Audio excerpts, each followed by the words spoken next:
Good afternoon and good day wherever you may be joining us from. Welcome to another edition of the Digital Download, which is the longest running weekly business talk show on LinkedIn Live, now officially syndicated on the RBGN Internet Radio Network. Oh, there was something else as well, wasn't there? Damn. Well done.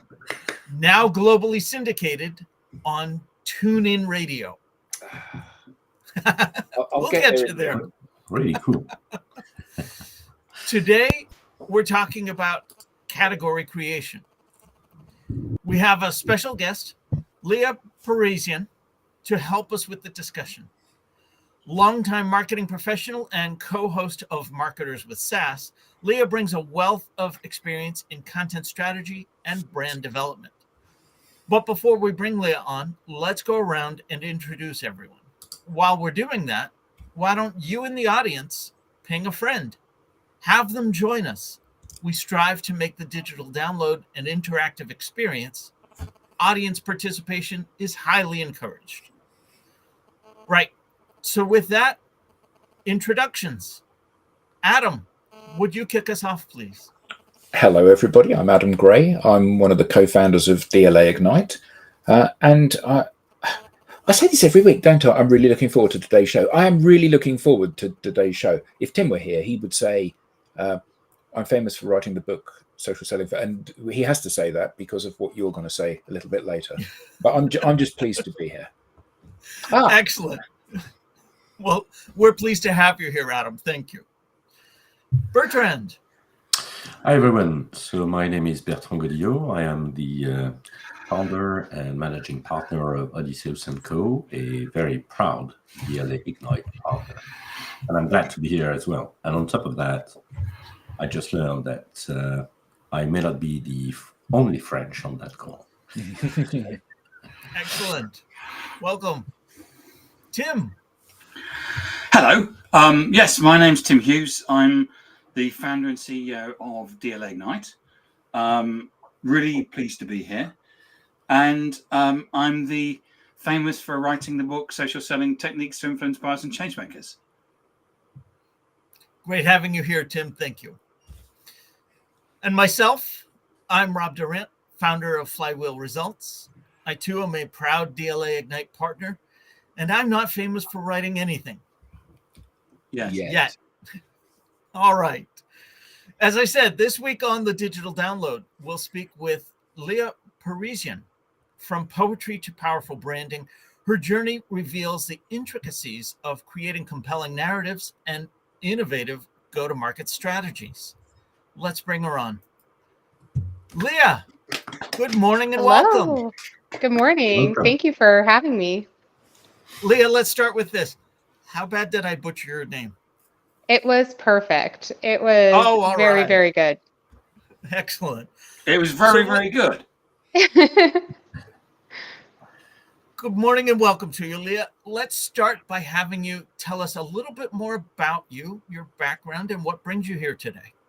Sure. So originally I was a poetry major. I really thought I would teach poetry, French symbolism, and Dante, but that did not work out because I graduated at the peak of the recession and had to make some money. So that's how I got into documentary filmmaking, writing subtitles at the bottom of the films. And then I got into PR as a result of that, and then worked in the manufacturing marine industries, writing very technical manuals, and then finally found my way into romance copy, eventually settling in on B2B copywriting and content strategy. So, and a little bit of retail sprinkled here and there, working in a spice factory. So you could say a diverse background.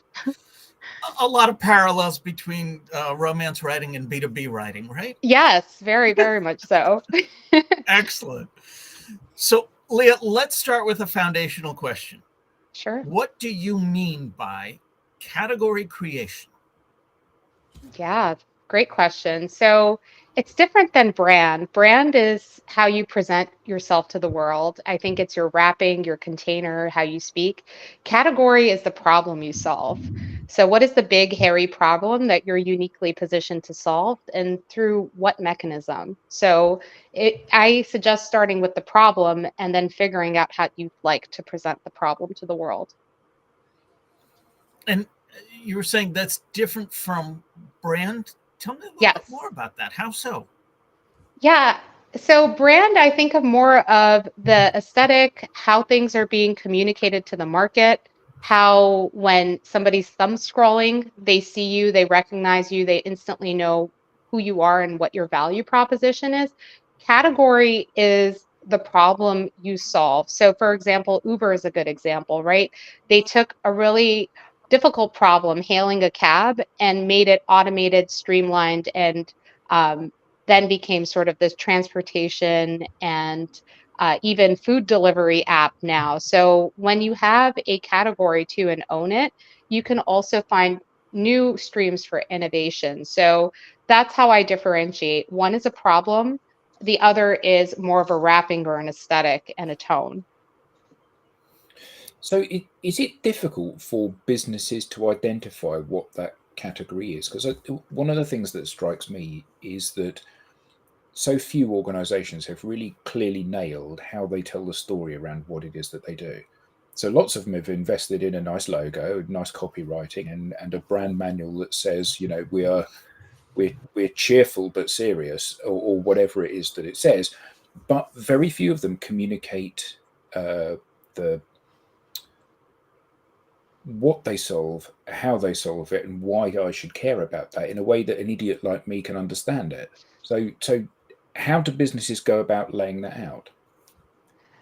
That's a really good observation, and it's true. It's an area that's sort of skipped over, glossed over. People go to market and they wonder why this great looking brand or snazzy copy does not convert, and it's because they skip that really critical step. I think of it as I don't know if you've seen the series The Expanse, when there's that really morbid scene where he's sort of like taking the human body apart and studying how it's put together.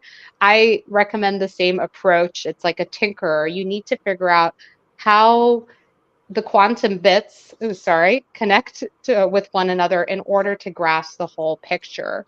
So that's my recommendation there is really get down to what is your product? What does it do? What does it connect with? The same can apply to a service. But if you don't understand the individual parts, you can't communicate your category and your unique differentiators. So I guess following on from that, how do businesses start to tackle this problem? Because it it strikes me that, you know, you start a business because you're passionate about something. You know, there's loads of books like the E-Myth and that sort of thing where, you know, the woman bakes cakes and that's all she wants to do. So she starts her own cake shop and realizes that in fact she's now got to do invoicing and finance and stock taking and all of this other stuff that is not core to what she wants. So I've started a business manufacturing plastic things, and I know everything there is to know about plastics and manufacturing and everything there is to know about all of the technical side of things. And I hire in people, but they're either dyed in the wool marketers who know all about kind of the pretty logos and stuff, or they're technical people who are just like me. So there's actually very few opportunities, I think, in business for the business to take a step back and think about this from the customer's perspective. You know, because I know everything about manufacturing. You don't know anything about manufacturing. So we're speaking a different language, really. So how does a business go about unpicking that and starting to understand that category, that thing that they're trying to solve in a way that the customer can engage with it? Great that you asked. We're actually doing a listening tour. Is Jim coined that? Jim Tintaro coined that phrase. I don't know if anybody else did, but it's the first time that I've ever heard anybody, a CEO or anyone, use it. And what we're doing is we're interviewing customers. We're interviewing lookalike customers, so prospects in the verticals that are closely aligned to our ICP.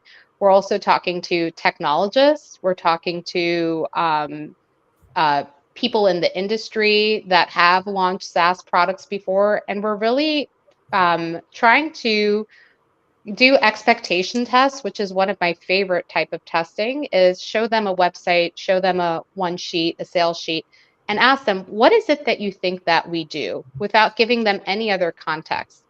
The answer, the value you get in that question is unparalleled, because you sort of see what are the patterns, or is there a pattern? If there isn't, that's a problem too, because you're inconsistent in how you present yourself. So that's one of the ways we do it, is a listening tour, talking to your ICP, talking to industry heads, right, for your product or service.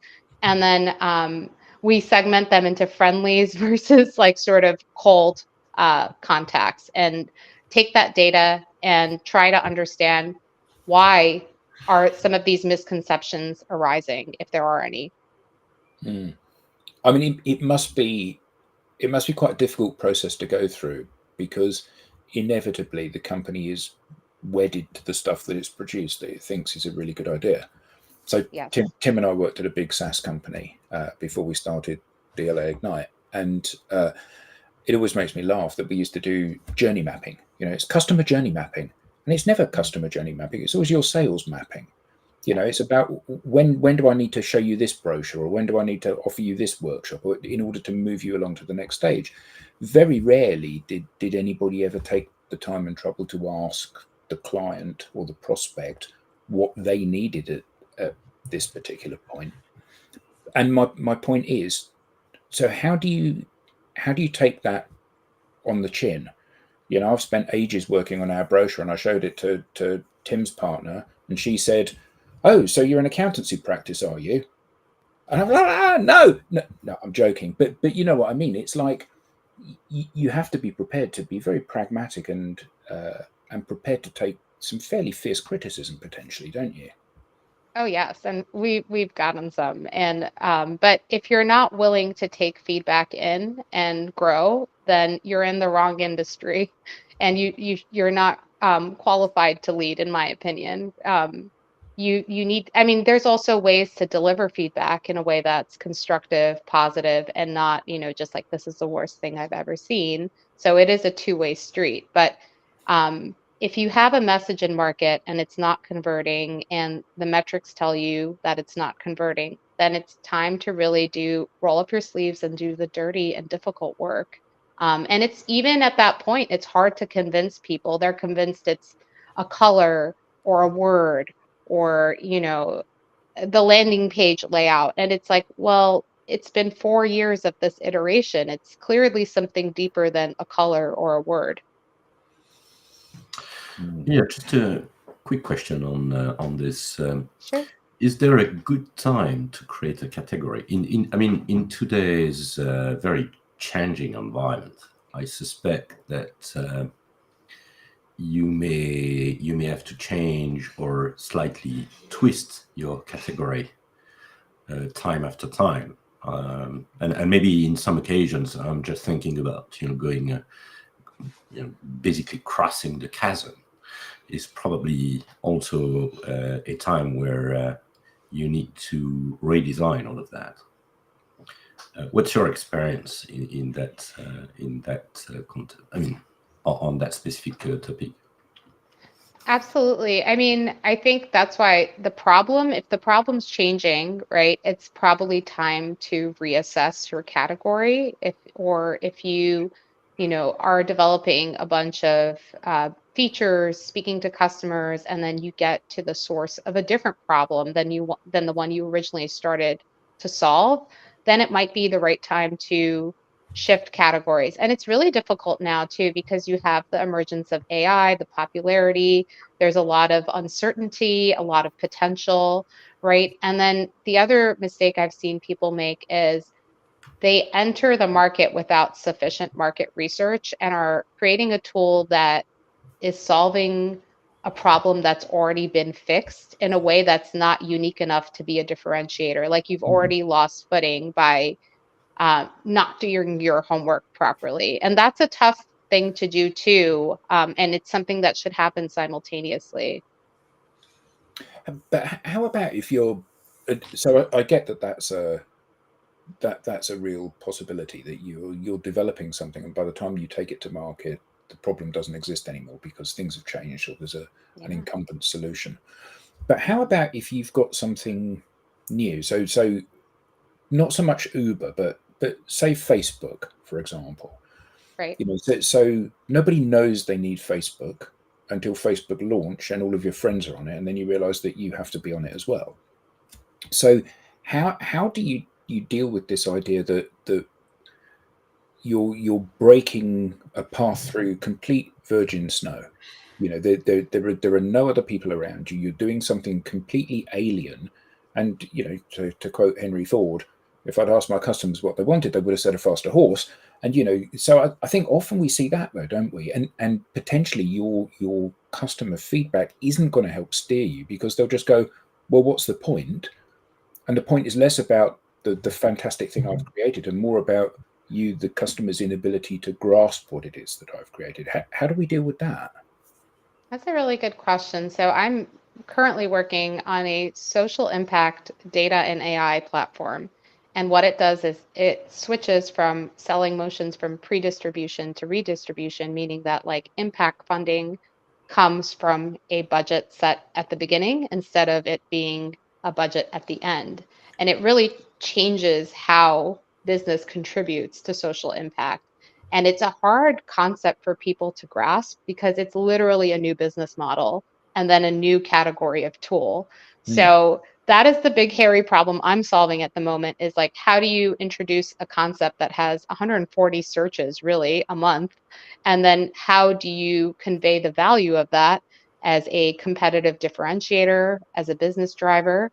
And then educate the market on how that enriched data flows into their existing tools, uh, and for what use cases and benefits. So it is really breaking it down step by step. And the listening tours are helpful, though. Even if the customers aren't ready for it, you get a sense of why they're not ready for it, and you get a sense of the objections. So then when you're doing that product development area, you're like, well, these are the objections. How can we smooth it over? Is it a fear of, I don't know how to use this? Is it a fear of, I don't know where the budget is coming from?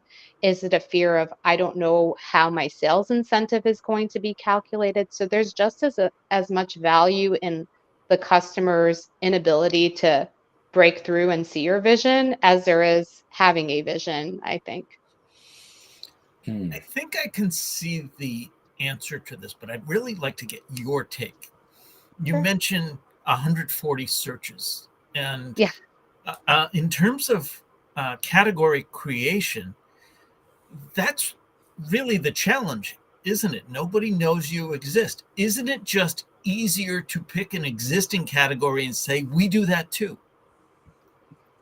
Yes and no, because whoever has the foothold, the king or the queen in that category, has the lion's share of the market, right? And do you want to be an imitator, or do you want to break new ground and create a new category and own it, right? And then potentially there's more opportunity for revenue streams spin outs from that new category. Um, it's hard. You sort of see it with like large conglomerates, legacy brands, and that's why you're seeing demergers in some of these bigger brands like Unilever with their ice cream business, is that they realize that they can't be everything to everyone. So really niching down, and because there are so many solutions out there and there are very specific pain points, if your solution can integrate in an existing flow and doesn't create more bloat to tech stack, I believe I think it's micro solutioning the future. And that's kind of the way I'm seeing business and my field going. I don't know if you've observed that as well. You caught my attention at revenue spinouts. Can you give some examples of what you mean by that? Let me see. Think of a good example. So maybe this isn't the best example, but it's the first that comes to mind. But Kroger, for instance, has a really big analytics and data arm that collects data from their vast footprint. And that's supermarkets. For anyone who doesn't know, that data could be monetized, right? If and turned into products. So that you're having all of this consumer shopping behavior that can then be spun out into a different product, right? You have this first party loyalty data. So, whether you want to do a consulting arm, whether you want to build an app, whether you want to sell that data, it just opens many more possibilities. And they're sort of the people I think of when I think grocery tech, and sort of that early analytics. What are some of the secrets to successful category creation in these already highly competitive markets? Yeah, that's a tough one. I think you need to really look at what you're doing. At one of the organizations I was at, they were trying to do too much, right? Are you diluting your category by attempting to serve too many verticals or offer too many products? So, really looking at,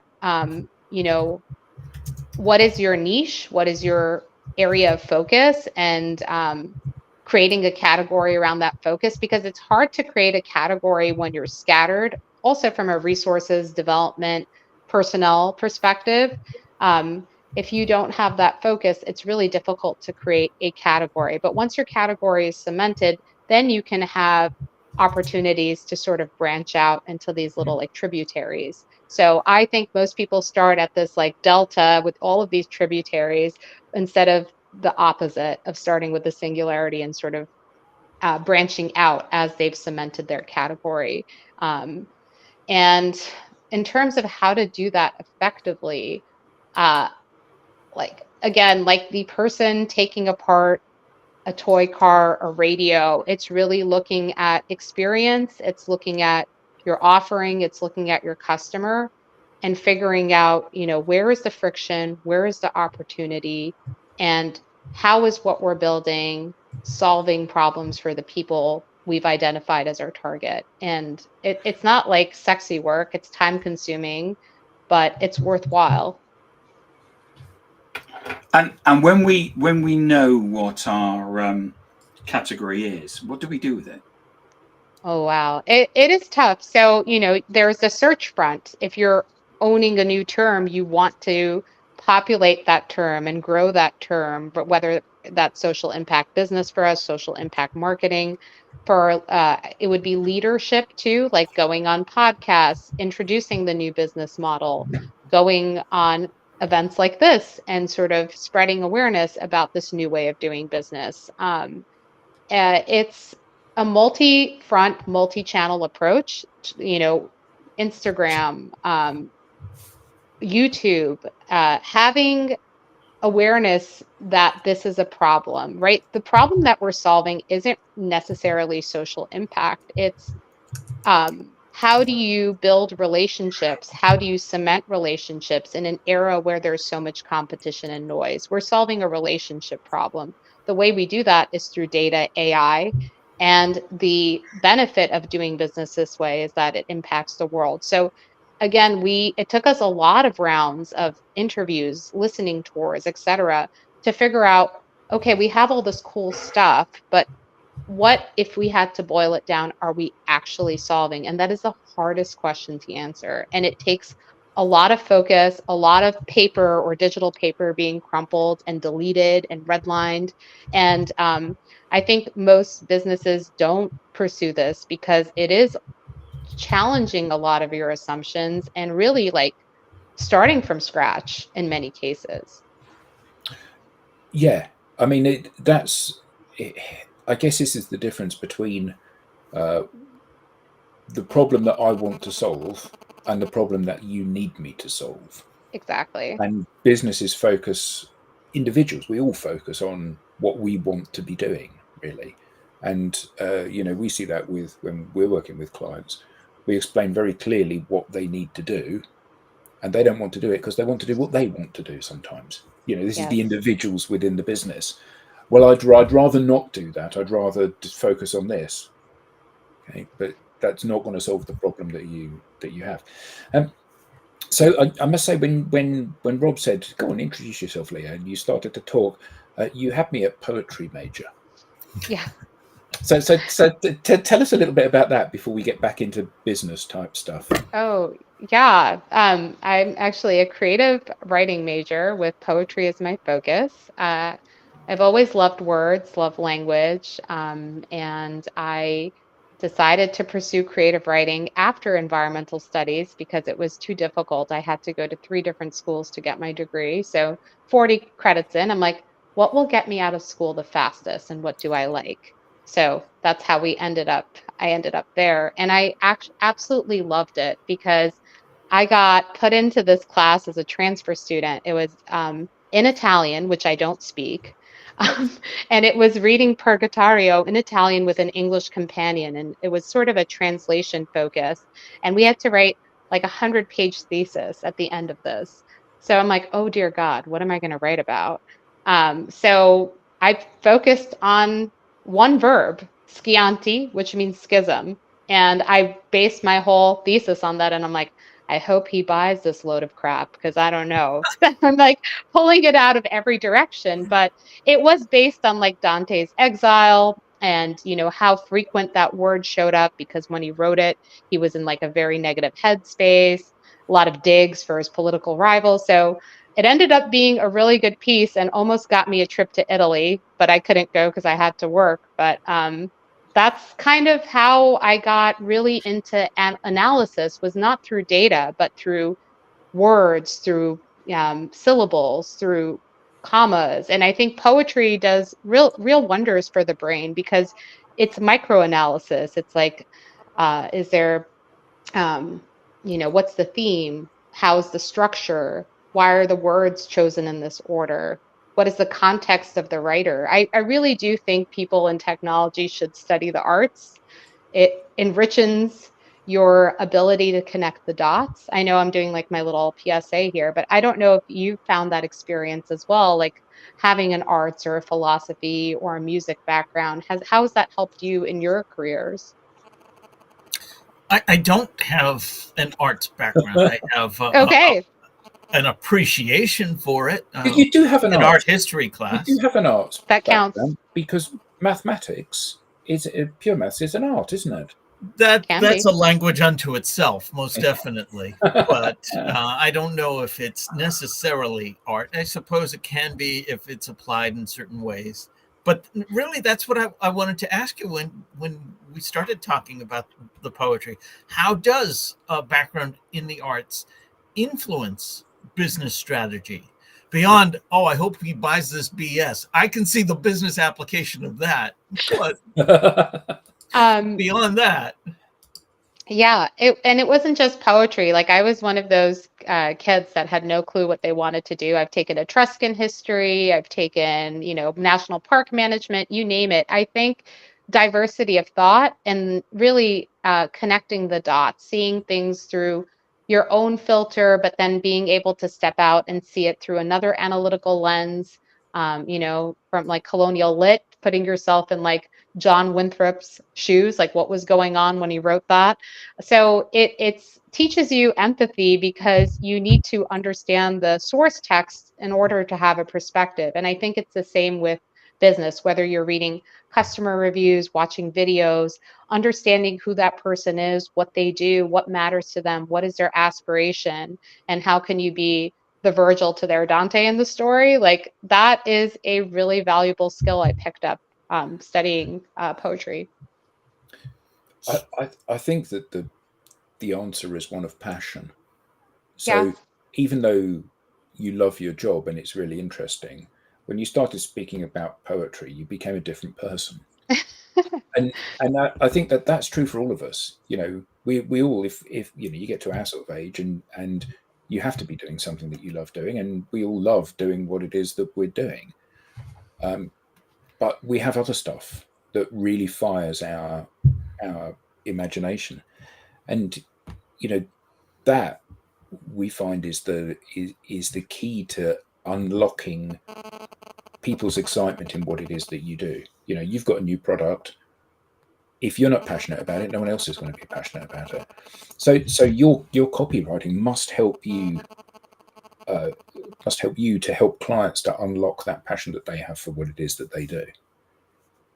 Yes, absolutely. And I also did a lot of interviews. I used to write for magazines, like digital publications. So the hardest thing is people think they have nothing unique to say or they have no unique perspective. And I think that's so like sad that that's a a belief. So I'll sit down and I won't even ask them about the product. I'll say like, you know, what made you get into this business? Did you study something else? What were you passionate about? What are your interests? So getting to know them on a human level and then seeing, what motivated somebody to pursue this business, this idea, and taking those currents and infusing it so that passion shines through in the writing. It's like, for example, our person was a surfer who saw issues with the Monica Bay and how polluted it was, and that's sort of that undercurrent that motivated him, this passion for the earth, this passion for leaving it better than he found it.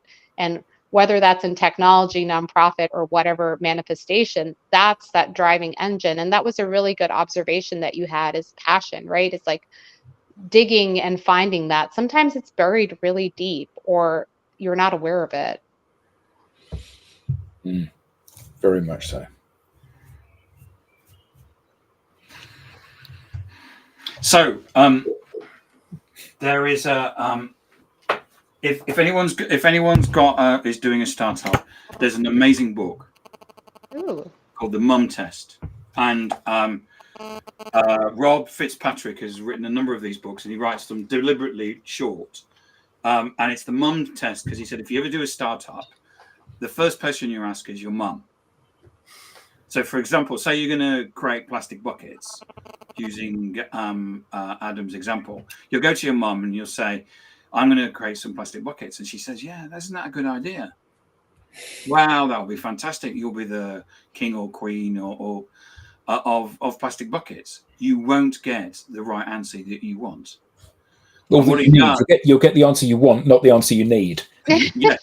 So what happens is that he takes you through a journey of how you go about asking questions to people about what it is that you want to do and why you want to do it.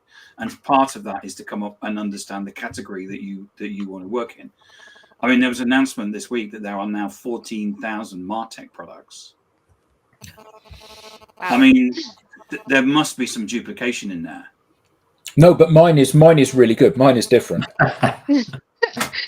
Well, I think how many of those 14,000 do you remember, right? Those would be probably the category, resting on their laurels type people. But I thought when you said the mom test, I thought of the grandmother test with like user experience and interfaces, but equally valid. Yeah. Equally valid. Yes. Yeah. That's awesome. What's the grandmother test? Can your grandparent use the phone or the product? Industrial designers use it a lot. Product designers like physical, if they can't figure it out, it should be relatively easy. Are we being mindful of the size of text on the screen, button placement, things of that nature? So my father-in-law is an industrial designer, and he always is assessing forks and tines and things like that everywhere we go, and it's funny to see that it still like carries through pretty much every interaction he has with a physical object. So if a business isn't getting the traction that it needs, and it's been down all of these different marketing solutions, so they've redesigned their logo, they've rewritten their brochure, they've redesigned their website with fantastic search engine optimization, elegant new navigation, or whatever it is that they've claimed they've done. And they realize that the problem is more fundamental than that. They're selling a product that people either can't understand or don't know they need, or whatever it may be. What's their next step? Because one of the things that we say when we're talking to a client is, if we're trying to show them how to generate more pipeline, they're not going to listen to anything we say if they have lots of pipeline. There has to be a pain there for them to want to move. So a company is looking at their strategy and they're thinking, we're trying all of this stuff and simply isn't working. We're not able to crack this particular problem. what do they need to start doing? So in this scenario, they have pipeline or they don't? Let's assume they haven't. Let's assume that they're consistent with all of their messaging. They've tried logo redesigns, they've tried rebranding, they've gone to a new PR agency, they've tried pay-per-click out, they've done everything that their chartered marketer has told them that they should do. And I'm not damning chartered marketers here. And the sales team are facing the same challenges that every other sales team is, and no one wants to talk to them. So they're relying on putting a product in the marketplace and having people go, oh, that's interesting, I'd like to know more about that, as most businesses have to at some level. But that simply isn't happening. They're going to events and people are walking past their stand. They're placing adverts and people are flicking past the adverts. They're active on LinkedIn, but people are not engaging with their content because no matter how good the content is. Where do they go to try to tackle this problem? Because that's something that we see a lot of in the marketplace, isn't it? Yeah, I think that my first step would be to understand if they have users, how are users using it? Are they sticky? What is the adoption like? Are they, what does their retention cycle look like? I would look internal first and see what is that journey looking like? Are people using the tool? How are they using the tool? And then getting a baseline of that, maybe that would reveal where the shortcoming is in the messaging. Like maybe people are just using the tool, or it's not serving their needs. I would start with product and retention and adoption stats and see like what's happening. The same thing with a service. Are they renewing? Are they leaving decent CSATs scores, customer satisfaction scores? What do their reviews look like? To get a sense of like what could potentially be wrong diagnoses. The other thing too is like, are they being too salesy in their messaging? Do they have industry experts that are putting their thought leadership out in the market? And I hate that word, but like their perspective in the market. That's what I would look at is first product, diagnose the problems with that, and then potentially look at, are they being too salesy instead of inspirational? I think it's quite interesting because you made that point a number of times during our discussion, and I just find quite interesting the fact that actually the ones who know best what you're doing as a business are your customers, and therefore it should be your primary source of information about what you do. I just find it interesting because it's almost working the other way around, right? Yes, it's not intuitive. How many marketers talk to their customers? Not many, and even higher up, I'd even say some product people don't, which blows my mind. I mean, how do you not? But and then it's how do you talk to them, right? Do you lead them with questions? I mean, I sit in a lot of these, lots of leading questions, why questions, which are always not good because it puts people's defenses up. What questions? How questions? Observing somebody doing something versus somebody telling you something. So there's a real art to customer research, user research, and I think the companies that have these second reincarnations and are successful realize that that's a critical ingredient to go to market messaging, category creation, all of that, product development. And it used to be a bigger thing, like in my career in the 2010s, 2015s, like user research was a pretty big part, especially in the larger enterprises. I've seen it shrink because everybody's working on these accelerated timelines, right? But they're putting things into market that aren't necessarily aligned with what the customers are, just for the haste of getting there first. And it's like, well, you got there. Nobody wants what you're offering. So maybe you rushed it a bit too much. So it's just like in life, like you need to slow down in order to perceive the value and get rid of that narrow tunnel vision you have and get a broader view of what's happening. I mean, I think to a certain extent, customers, everybody, they think that they're right, don't they? Yes. So I don't need to check with my customers, because what do they know? I know the answers here. And actually, I think everybody is guilty of that to a certain extent, aren't they? Both personally and in business. And I think that one of the things that we see, and we often drum it in when we're coaching people, is that whether you like it is irrelevant. It's whether or not your audience likes it that's relevant. And be really pragmatic about this. I've written the best post ever, and everybody has ignored it. And then I've written a quick thing that I've knocked out and published, and loads of people have liked it. Well, that tells me what my audience are going to consume. And that kind of pragmatism is so vital, isn't it? So how do organizations and the people within them be more pragmatic about understanding what's working and what isn't, rather than just assume, I know best, we're going to do it my way? Yeah, data, especially with certain personalities, really opens those conversations. So if you're going, it shouldn't just be opinion, whether it's qualitative or quantitative, you collect both sides of house and you present it like this is our engagement metrics, this is, our pipeline growth, et cetera, retention rates. And then you can say, like, this is how I'm diagnosing the problem. Like in a human body, it might be hypertension, right? To sort of build that narrative of like, there is a problem, right? And then I would also ask them to say, well, what are your goals in, the next 6 months, a year? How is what we've done so far supported those goals, and get their take on it? And I think when you ask that question, many of them will be like, well, we haven't supported our goals because of X, Y, and Z. It's like they know the answer to the test. They just need to be asked the test question a little differently. So that would be, yes. Being too salesy. Yeah. But I have a quota I have to sell. What should I be doing instead?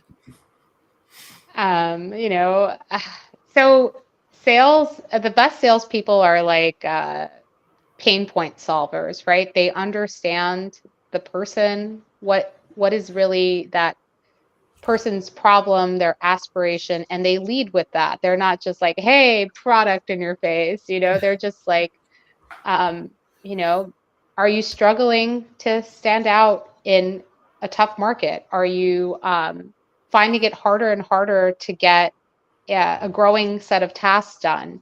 Are you finding it difficult to communicate with your team? So sort of touching on that empathy before ever mentioning a solution or a product. So it's really training salespeople to lead with heart. And then you can sort of show them your solution. But I think you have to make it drive that you understand their problem first. And that's how you avoid, in my mind, being very salesy. But do you understand my problem? I have to make quota. Yeah, well, what are some of the challenges in hitting that quota? What has been some of your experiences, and getting asked, if that's the question they lead with, try to get to the bottom of it. Why, are you meeting quota? Have you met quota in the past? What has changed? And I think people will open up when you're curious about their experience instead of just trying to push your story. Yeah. I've seen comments on LinkedIn where people have said, yeah, but sales have got a sale and marketing has got a market. Yeah, I mean, you're still doing that function. It's just doing it in a different way, right? There are many ways, right? There are different sales methodologies. This is just another one of those, right? And with any salesperson or marketer too, you have to keep testing, A/B testing, really taking time to analyze what's working and what isn't. I think a lot of people skip that over, don't run tests long enough, or don't run any tests, right? For example, we did an A/B campaign. We tested a 2-hour, 1-hour, 3-hour. Then we did a headline having one variable or two variables at most tested. So there's also the analytical side of the house where just as you have that empathy driven approach, you need to have the data rigorous analytics approach. And then when you marry the two, that's when you're very successful.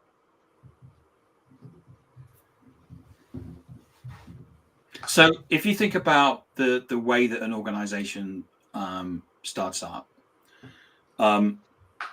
there's going to be certain points. So it starts off with a founder, and what that founder does is that they go out and sell to their network.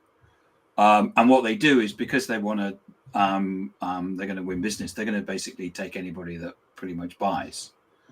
So at that point, they may not be solving the problem they think they're solving, because really it's their mates buying their product. And then they go through a process where they get probably their first salesperson, or they start moving out of that circle. They've got to kind of move out, punch out of their network and sell elsewhere. What should founders be doing as they go through that process in terms of understanding the category and working on that? Yeah, so making sure that their narrative, whether it's to networks, friends, etc., is aligned with the go-to-market narrative. I think that's something that happens. There's a schism between what the founder is saying, what sometimes the CEO, the CMO. You want to make sure everybody is on brand, on message. And what we do at my organization is we actually have everybody in the organization do a pitch, and we watch it and Okay. we give them feedback. And that's a really good way. And maybe in those sessions, somebody is doing something that's just blowing your mind and everybody's sort of glued to the screen. So then maybe we adjust that master pitch to reflect the one that's winning. So it's an iterative process, and it's something that you shouldn't just do once. Like, you do this pitch exercise, do it in 3 months, do it in 6 months. And it's fun. You can make it like a lunch and learn. Everybody just, give everybody free lunch and watch do pitches. However your organization's culture is, you can make it into something that people don't dread, but appreciate as a learning opportunity. Yeah, because in the book, hard. in the book Creativity Inc. by Ed Catmull, which is a great book about, because he started Pixar. But it's also a great book as well because of the fact that Steve Jobs was on the board. So you get two books in one. One is a book about Pixar, and one is a book about Steve Jobs. And what he does is he talks about the creativity process of creating the Pixar movies, and how they would have this meeting where everybody would go along, and the job was of the creative team to pitch the story, and for everybody else to go, I didn't get that bit. So one of the films he talks about is what Finding Nemo, and the process they went from, in terms of this is what the original story was and people didn't get it, and how they basically went through that meeting process. I can't remember what they call the meeting, to it being what it is and what we know it is for today. Yeah, that's the best way to test your message, right? Is like put it in front of an audience. And yeah, Finding Nemo, interesting fact is that the father fish would have turned into a mother fish because clownfish are hermaphroditic. So so that was just like some random thing I learned. I did not know that. My son taught me that. Yeah, but I think that's a really important thing to ask the audience and kind of have that opportunity to explore stuff. So Tim and I have worked together for 8 years now, and kind of when one of us does something, like we deliver a presentation or we do a pitch or we speak at an event or whatever, we get that was really good, well done bit over and done with, and then we focus on and then these are the bits that the audience didn't like, that they didn't understand, that you didn't deliver as well as you could have done, and focus on those bits. Because absolutely, it's not about pointing and criticizing, but it absolutely is about saying these are the areas where there is room for improvement, so go and improve them, kind of thing. And I think that often organizations, there is a culture where you're vilified for making mistakes, isn't there? If something isn't as good as it could be, or as good as you can make it, it's like, well, that's a crime almost. And I think that in order to kind of carve the niche, you need to have that kind of, there's no such thing as a wrong answer attitude, don't you? Absolutely. And I think so much of this boils down to leadership too, and doing the hard work there. I did a wonderful leadership program through Next Gen Center. It from everything from conflict resolution to how not to give compliment sandwiches, the art of giving and receiving feedback. Everyone, I believe, should be well versed in those what softer skills because it's necessary to do the more technical, the more creative skills. Um, but yeah, I think there is this culture of you're wrong, I'm going to get fired, this fear, right? I think it's also in this cycle where there's a lot of layoffs. People are very afraid of being wrong and they're playing safe. And that doesn't ultimately serve the organization in the long run as people chip at their market share. So, like you said, it's a opportunity to learn to do better. And I'd even add is so you have people of different seniority experience. How can we make this better together? Ask people in a room for their feedback of like, okay, this part of the presentation didn't land as well. What can we do to fix it? So that everybody hears the solution set and then can apply it themselves. It's sort of like teaching rather than directing. You can't really create a category and play it safe simultaneously, can you? Correct.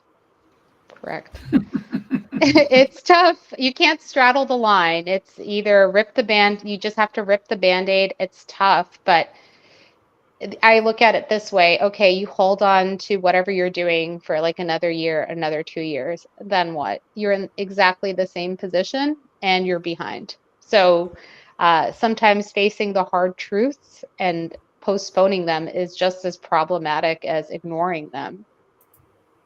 It was interesting you were talking about the pitch contest earlier.